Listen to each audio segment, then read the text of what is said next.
প্রতিবাদে দুই দেশের সীমান্তের বেশ কিছু পয়েন্টে কয়েক দেন স্থানীয়রাও।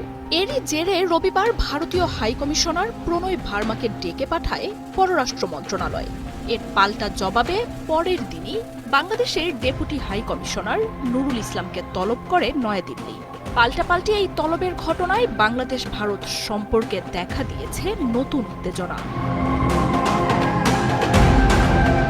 ভারতের অবৈধ বেড়া নির্মাণ কাজের প্রতিবাদ জানাতে দেশটির হাইকমিশনার প্রণয় ভার্মাকে ডেকে পাঠায় পররাষ্ট্র মন্ত্রণালয়। রবিবার ভারতের রাষ্ট্রদূতের সাথে বৈঠকে সীমান্তে বিএসএফ এর উস্কানিমূলক কর্মকাণ্ডের বিষয়ে উদ্বেগ জানান পররাষ্ট্র সচিব জসিমউদ্দিন।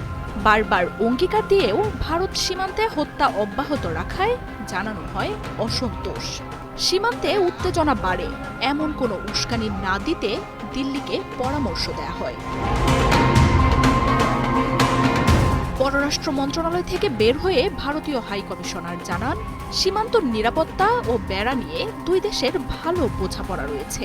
এছাড়াও সীমান্তে অপরাধ, মানব পাচার ও চোরাচালান বন্ধে ভারতের পক্ষ থেকে বেড়া নির্মাণ কাজ হাতে নেওয়া হয়েছে বলে তুলে ধরেন প্রণয় ভার্মা।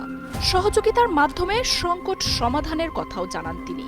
তবে ঢাকার কড়া বার্তার কয়েক ঘণ্টা পরই দিল্লিতে বাংলাদেশের সোমবার দুপুরে দিল্লি প্রশাসনের সাথে বৈঠক করেন তিনি।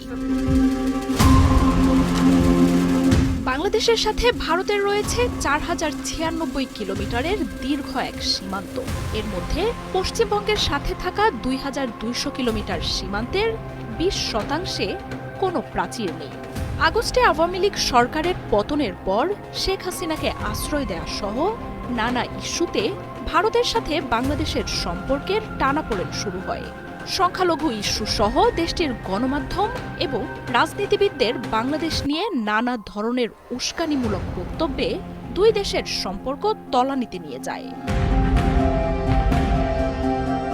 শেখ হাসিনা সরকারের পতনের পর তড়িঘড়ি করে বাংলাদেশের সীমান্তে আলোচনা ছাড়াই কাঁটাতারের বেড়া নির্মাণ কাজ শুরুর এই ঘটনা আবারও প্রতিবেশী দেশ দুটিকে মুখোমুখি দাঁড় করিয়েছে।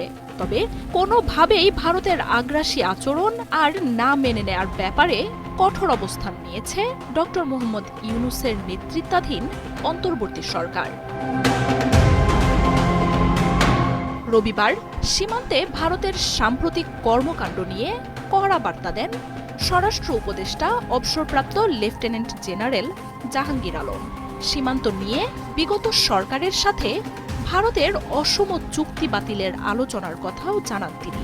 কূটনৈতিক চ্যানেলে বার্তা দেওয়ার পাশাপাশি আগামী মাসে বিজিবি বিএসএফ উচ্চ পর্যায়ের বৈঠকে সীমান্ত সমস্যা নিয়ে আলোচনার কথা জানান স্বরাষ্ট্র উপদেষ্টা। মার্জিয়া উপমা, ৭১।